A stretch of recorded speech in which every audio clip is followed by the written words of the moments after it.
Welcome to prolific classes. I am Himanshi Das और ये है क्लास 9 लाइन्स एंड एंगल्स की पार्ट 3 वीडियो। तो आज हम लाइन्स एंड एंगल्स को फर्दर कंटिन्यू करने वाले हैं। तो मेनली आज की वीडियो में मेरे दो टॉपिक्स के ऊपर फोकस रहने वाला है, that is angle sum property of a triangle and exterior angle property of the triangle, और उसके बेस पे हम कुछ क्वेश्चंस भी करेंगे। बट इस वीडियो से पहले मैं लाइन्स एंड एंगल्स का पार्ट 1 और पार्ट 2 ऑलरेडी अपलोड कर चुकी हूँ। तो जिसने भी अभी तक वो नहीं देखा है, मेक श्योर आप जाकर पहले उसे सीक्वेंस में देखें ताकि आपको ये चैप्टर समझने में आसानी हो।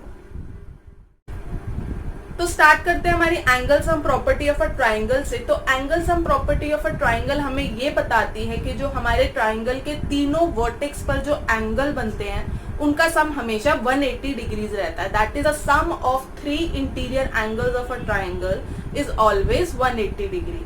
तो जो इस प्रॉपर्टी का प्रूफ है वो एग्जाम पॉइंट ऑफ व्यू से बहुत इंपॉर्टेंट है। तो हम देखते हैं हमें इसको कैसे डिराइव करना है। तो मुझे गिवन है एक ट्राइंगल दैट इज ABC और मुझे प्रूव करना है angle A plus angle B plus angle C का सम जो है वो 180 डिग्री है। तो सिंपली एक ट्राइंगल से ऑब्वियसली मैं 3 एंगल्स का रिलेशन नहीं निकाल सकती हूँ। तो मैंने कंस्ट्रक्शन करी, that is draw a line DAE that is parallel to BC। तो मैंने एक लाइन कंस्ट्रक्ट करी किसी भी एक वर्टेक्स से ऑफ द ट्राइंगल को टच करती हुई जो कि उसकी ऑपोजिट साइड से पैरेलल होगी। तो प्रूफ देखते हैं। अगर मुझे पता है कि ये जो लाइन बन रही है DAE, तो इसके ऊपर जितने एंगल्स हैं उनका सम क्या होगा 180 डिग्री। हमने लास्ट कुछ वीडियोस के अंदर ये चीज ऑलरेडी डिस्कस कर रखी है। तो देखते हैं, since DAE is a line, therefore angle DAB plus angle BAC plus angle CAE would be equal to 180 degree. Reason, angles on a straight line, right? तो यहां से मुझे प्रॉपर्टी मिल गई, एक रिलेशन मिल गई है हमारे इन 3 एंगल्स पर, राइट? तो उसके अंदर अगर मैं नोटिस करूं तो मेरे पास एक एंगल जो मुझे ट्राइंगल का चाहिए था वो ऑलरेडी मुझे मिल चुका है। तो दैट मीन्स अब मुझे इन्हें किसी भी तरीके से जो बचे हुए 2 एंगल्स है उनसे सब्सटीट्यूट करना है। तो अगर मुझे गिवन है कि DAE पैरेलल है BC के, तो क्या ये एक Z फॉर्म हो रहा है? That means angle DAB would be equal to angle ABC. Why? Because alternate interior angles का फॉर्म बन रहा है ये, right? Similarly ये एक उल्टा Z फॉर्म हो रहा है, that means this angle will be equal to this angle. तो देखते हैं हम लोग now, since DAE is parallel to BC, तो मुझे गिवन है हमारा angle DAB is equal to angle of ABC and angle EAC is equal to angle ACB. दोनों का रीजन एक ही है, that they are alternate angles, right? तो यहां से मुझे मिल गई है एक DAB की वैल्यू और एक CAE की वैल्यू जिसको मैं सब्सटीट्यूट कर सकती हूँ। तो यही आंसर्स में यही वैल्यू जो है मैं अपनी इक्वेशन नंबर 1 में पुट कर रही हूँ। तो एंगल DAB की जगह I am writing as angle ABC plus angle BAC को हम एज इट इज रख रहे हैं, प्लस एंगल CAE की जगह I M substituting angle ACB। तो इसकी वैल्यू बन रही है 180 डिग्री। और अगर मैं ध्यान से देखूं तो angle ABC is this one, angle BAC is this one and angle ACB is this one, जिसको मैं normally angle A plus angle B plus angle C भी लिख सकती हूँ। तो मेरी जो रिलेशन हमने पढ़ी थी एंगल सम प्रॉपर्टी की वो अब प्रूफ हो चुकी है कि angle A plus angle B plus angle C का जो सम होगा वो 180 डिग्रीज होगा। तो अब स्टार्ट करते हैं हमारी exterior angle property of a triangle. तो exterior angle property of a triangle हमें ये कहती है अगर ट्राइंगल की कोई भी एक साइड प्रोड्यूस होती है, फर्दर एक्सटेंड होती है, तो जो एक्सटीरियर एंगल बनता है वो हमेशा इक्वल होता है ट्राइंगल के बचे हुए दोनों अंदर के एंगल्स के सम के। That is, if a side of a triangle is produced, the exterior angle so formed is always equal to the sum of two interior opposite angles of the triangle. That is, जो हमारा exterior angle है, suppose हमने BC को extend करा है towards D, तो हमारा एक एक्सटीरियर एंगल बन रहा है दैट इज ABD. वो हमेशा इक्वल होगा उसके एडजेसेंट एंगल को छोड़कर जो बचे हुए दोनों ट्राइंगल के एंगल्स हैं उनके सम के. तो देखते हैं अब इसको प्रूव कैसे करना है. तो अगेन हमारे पास एक ट्राइंगल गिवन है और मुझे प्रूव करना है कि angle ABD is equal to the sum of angle ACB plus BAC. तो देखते हैं इसको प्रूव कैसे करते हैं. तो बेसिकली हमने सबसे लेटेस्ट प्रॉपर्टी इन तीन एंगल्स के रिलेशन में हमने क्या पढ़ी है, बाय एंगल सम प्रॉपर्टी. मुझे पता है कि angle ABC plus angle BAC plus angle ACB का सम जो होगा वो 180 डिग्रीज होगा. तो अगर मैं यहाँ पर देखूं, मेरे पास एंगल ABD है, एंगल BAC है और एंगल ACB है, पर एंगल ABC नहीं है. दैट मीन्स कुछ ना कुछ ऐसा होगा कि मुझे ABC को ही सब्स्टिट्यूट करना है. दैट मीन्स मुझे ABC एंगल जो है मेरे पास उसकी कोई वैल्यू पता होना चाहिए, तो वो मैं यहाँ से निकाल रही हूँ. तो यहाँ से अगर मैं देखूँ तो angle ABC would be equal to 180 degrees minus of angle BAC plus angle ACB. Right, इसको मैं अपनी इक्वेशन नंबर 1 मार्क कर रही हूँ. तो अब देखते हैं, सिंस DC जो है हमारी एक लाइन है और एंगल ABD और एंगल ABC एक लाइन के ऊपर एक एडजेसेंट पेयर का फॉर्म कर रहे हैं एंगल्स, दैट मीन्स उनका सम क्या होगा, 180 डिग्रीज होगा. तो now since DC is a line, तो मुझे पता है कि angle ABD plus angle ABC का सम भी जो होगा वो होगा 180 डिग्रीज. रीजन बीइंग इसको हम नाम देते हैं लीनियर पेयर का. राइट, तो इसको अपनी इक्वेशन नंबर मैंने पुट कर ली है 2. तो वही चीज आ गई है, मेरे पास एंगल ABD आ चुका है LHS में और ABC मेरे पास है, जो कि मुझे एक्चुअली में मेरे 2 प्रूफ में नहीं चाहिए. दैट मीन्स मुझे एंगल ABC की कोई वैल्यू पुट करनी है. तो पुटिंग इक्वेशन 1 इन इक्वेशन 2 मुझे मिल गया है एंगल ABD प्लस ABC की जगह I am putting 180 degrees minus of angle BAC plus angle ACB. उसका सम मुझे गिवन था 180 डिग्रीज. राइट, अब यहाँ से देखूं तो 180 एंड 180 आर गेटिंग कैंसल्ड और ये जो नेगेटिव साइन था वो उधर जाकर क्या बन जाएगा, पॉजिटिव. तो यहाँ से ये उधर शिफ्ट हो गए हैं, तो वो बन गया angle BAC plus angle of ACB. And अगर मैं देखूं तो हमारे जो 2 प्रूफ की इक्वेशन थी और हमारी जो आ गई है इक्वेशन वो ऑलमोस्ट जो है वो सेम है. That means we have proved the relation. Question देखते हैं. हमें एक फिगर गिवन है जिसमें मुझे मेंशन है कि QT जो है वो परपेंडिकुलर है PR के. TQR angle is given as 40 degrees and angle SPR is 30 degrees. तो मुझे फाइंड करनी है X और Y की वैल्यूज. राइट, तो मुझे गिवन क्या क्या है वो मैं लिख लेती हूँ सबसे पहले. That is QT is perpendicular to PR. This was the first condition given to me. Second was angle TQR की वैल्यू इज 40 डिग्रीज गिवन और similarly angle SPR is given to me as 30 degrees. मुझे find करना है angle X and angle Y. तो देखते हैं हमारा solution कैसा होगा. अब दिमाग में बस ये देखो कि हमने ट्राइंगल पढ़ा है, ट्राइंगल दिख रही है मुझे हमारे फिगर के अंदर और ट्राइंगल के बेस पे मैंने सिर्फ 2 प्रॉपर्टीज पढ़ी है पूरे चैप्टर में. That is angle sum property as well as exterior angle property. That means यहाँ पर कहीं ना कहीं वो यूज होगी. तो देखते हैं पहले एंगल X. तो सबसे पहले हम हमेशा हमारे एक ट्राइंगल की एंगल सम प्रॉपर्टी में फोकस करते हैं. तो अगर मुझे एंगल X निकालना है तो मुझे देखना है ये ऑल इन ऑल किस ट्राइंगल का ऐसा पार्ट है जिसके बाकी दो एंगल्स की वैल्यू जो है वो मुझे गिवन है।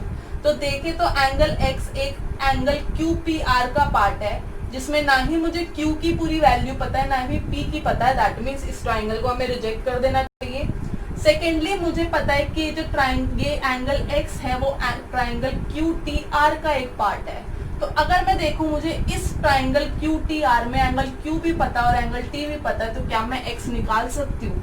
तो answer is yes. In triangle QTR मुझे पता है कि angle TQR plus angle QTR plus angle QRT जो होगा वो 180 डिग्रीज होगा।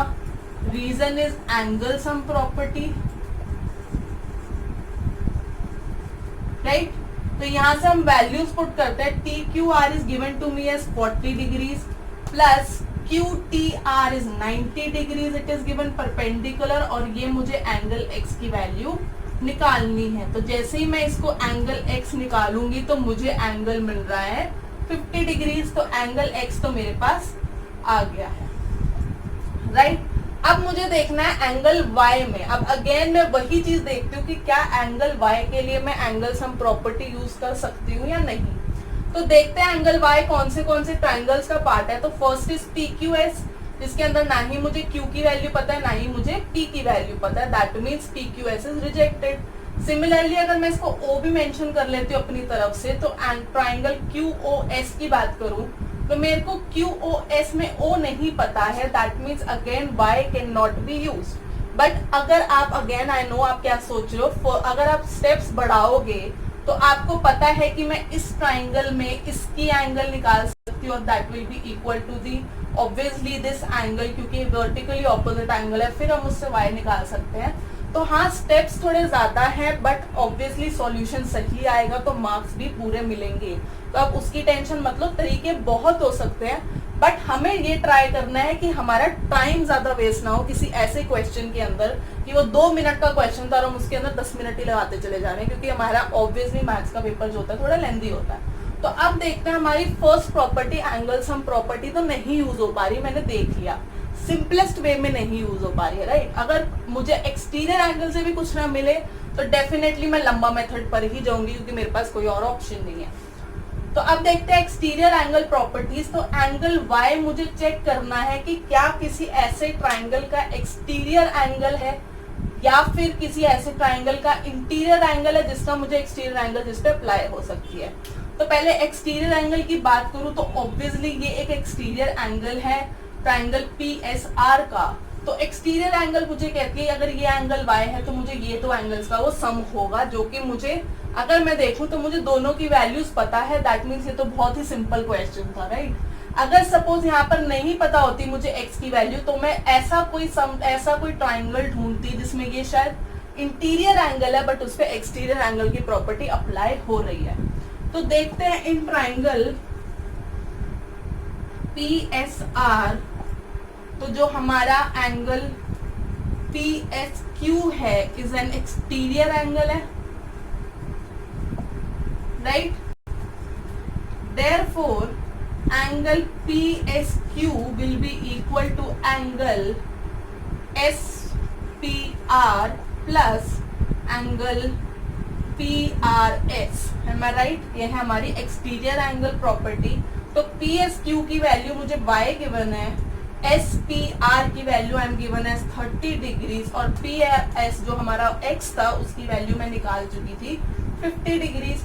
तो मुझे यहाँ से मिल गया कि मेरा एंगल y जो है उसका वैल्यू क्या है 80 डिग्रीज। देखते हैं जो हमारा अगला क्वेश्चन है वो एनसीईआरटी का most important question from the chapter lines and angles माना जाता है, जो कि एक्चुअली में एक एग्जांपल है उस चैप्टर का। तो ये क्वेश्चन आपके एग्जाम में अगर लाइंस एंड एंगल्स चैप्टर आ रहा है तो इस क्वेश्चन के आने के डायरेक्टली या फिर मॉडिफाइड वे में इनडायरेक्टली आने के चांसेस अप्रोक्सीमेटली 85 to 90 बन जाते हैं। तो देखते हैं ये क्वेश्चन क्या कहता है। एक साइड्स हैं AB और AC ट्राइंगल्स की जिसको हमने प्रोड्यूस करा है two point E and D respectively if bisectors BO and CO of CBE and BCD, that means हमारे BO और CO जो है वो CBE और BCD के एंगल बाइसेक्टर है, they meet at point O। तो मुझे प्रूव करना है that angle BOC that is this one is equal to angle half 90 minus half of BOC। मतलब मुझे बेसिकली इन दो एंगल्स के बीच के रिलेशन चाहिए। तो देखते हैं, अगर मैं इसको सॉल्व करना चाहती हूँ तो फर्दरली मैं इसको बहुत सिंपल बनाने के लिए एंगल्स को नाम दे रही हूँ। तो ट्राइंगल ABC के एंगल्स को नाम मैंने दे दिया XYZ, और इन एंगल्स को मैं एंगल 1 और एंगल 2 ले रही हूँ क्योंकि ये इक्वल थे तो वो दोनों सेम होने वाले हैं। ठीक है, तो अब देखते हैं यहाँ पे आप गिवन टू प्रूफ में थोड़ा सा स्किप कर रही हूँ क्योंकि क्वेश्चन को स्पेस की रिक्वायरमेंट ज्यादा है। तो देखते हैं हमारा प्रूफ क्या कहता है। मुझे पता है बाय एंगल सम प्रॉपर्टी से ट्राइंगल ABC में angle X plus angle Y plus angle Z जो है वो 180 डिग्री फॉर्म करेगा, राइट। तो अगर मैं इसके अंदर से एंगल Y प्लस Z की वैल्यू निकालूं तो it will be 180 degree minus of angle of X। Now I am marking it as the first equation. अब मैंने इसको क्यों करा है, क्योंकि मुझे पता है कि मुझे ये एंगल का एक रिलेशन चाहिए, तो मुझे बाकी दो एंगल्स को सब्स्टिट्यूट करना है। तो क्योंकि दो एंगल्स को सब्स्टिट्यूट करना है तो जो भी मेरे पास रिलेशन थी दैट इज सम की, मैंने उसकी वैल्यू निकाल दी, राइट। अब बात करती हूँ, अगर इस लाइन को हम देखें दैट इज AE, तो ये जो तीनों एंगल्स फॉर्म हो रहे हैं वो इस लाइन के ऊपर फॉर्म हो रहे हैं, तो उनका सम जो होगा वो 180 डिग्रीज होगा। So now since AE is a line, right? तो angle Y plus angle 1 plus angle 1 would be 180 degrees, right. अब मुझे पता है मेरे पास एंगल X के फॉर्म में एक चीज तो आ चुकी है रिलेशन, तो मुझे इस एंगल की बात करनी है क्योंकि ये एंगल जो है वो इस ट्राइंगल में फॉर्म हो रहा है। तो एंगल 1 का अगर मुझे रिलेशन निकालना है तो इसमें से एंगल 1 की अगर मैं प्रॉपर्टी निकालूं, अगर मैं वैल्यू निकालूं तो it would be like this. तो angle 1 would be half of 180 minus of angle Y, या फिर मैं इसको लिख सकती हूँ 90 minus of angle Y upon 2, right. Similarly अगर मैं दूसरी तरफ की बात करूं, AD भी स्ट्रेट लाइन है तो मुझे उससे एंगल 2 जो होगा वो सिमिलर मिलेगा, that is 90 minus angle Z का हाफ।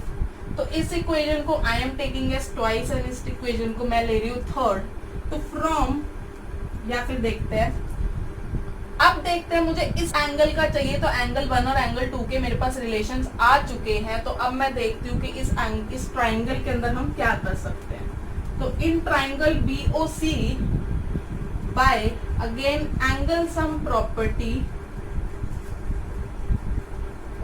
मुझे पता है एंगल 1, इसको थर्ड ले लेते हैं, प्लस एंगल 2 प्लस एंगल 3 की वैल्यू जो होगी वो 180 डिग्रीज होगी, राइट।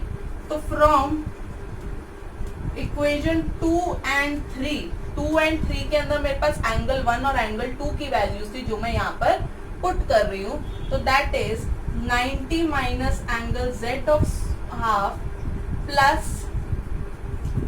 90 माइनस एंगल Y का हाफ प्लस एंगल 3 की वैल्यू मुझे मिल रही है 180 डिग्रीज। तो यहाँ से 90 प्लस 90 180 होगा और ये कैंसल आउट हो जाएगा। तो यहाँ से मुझे एंगल 3 मिल रहा है, जब मैं इसको सॉल्व करूंगी तो that will B half of angle Z plus angle Y। तो यहाँ से अगर हम देखें, अब angle Z plus angle Y की वैल्यू मेरे पास थी 180 माइनस ऑफ एंगल X। तो फ्रॉम इक्वेशन 1 मुझे मिल गया है एंगल 3 की जो वैल्यू थी that is half of 180 degree minus of angle X। जैसे ही मैं इसको सॉल्व करूंगी तो मुझे मेरा जो 2 प्रूफ था वो हमें को मिल चुका है, that is angle 3 verse angle of BOC is equal to, जैसे ही मैं इसका हाफ खोलूंगी ये बन जाएगा 90 माइनस X का हाफ। तो X हमारा क्या था, एंगल BAC का हाफ। तो इस वीडियो के बाद अगर आपके लाइंस एंड एंगल्स को लेकर सारे कॉन्सेप्ट्स क्लियर हो चुके हैं तो वीडियो को लाइक जरूर करना। यहाँ से आप एनसीईआरटी के एक्सरसाइजेस और क्वेश्चंस बहुत इजीली सॉल्व कर सकते हो। मैंने आपको समझा दिया है कि क्या क्वेश्चन के अंदर ढूंढना है, क्या खुद से बात करनी है, क्वेश्चन को कैसे सॉल्व करना है। बट अगर फिर भी आप किसी क्वेश्चन पे अटकते हो तो कमेंट सेक्शन के अंदर आराम से आप मुझसे अपने डाउट्स क्लियर कर सकते हो, या फिर आप कमेंट में मुझे सजेस्ट भी कर सकते हो कि मैं एक एनसीईआरटी सॉल्यूशंस की वीडियो बनाऊं। पर उस वीडियो से अपडेटेड रहने के लिए आपको मेरे चैनल को सब्सक्राइब भी करना है और बेल आइकन को हिट भी करना है, और अगर हो सके तो अपने मैक्सिमम फ्रेंड से जितने भी हो सके ये वीडियो शेयर भी करनी है। Till then bye.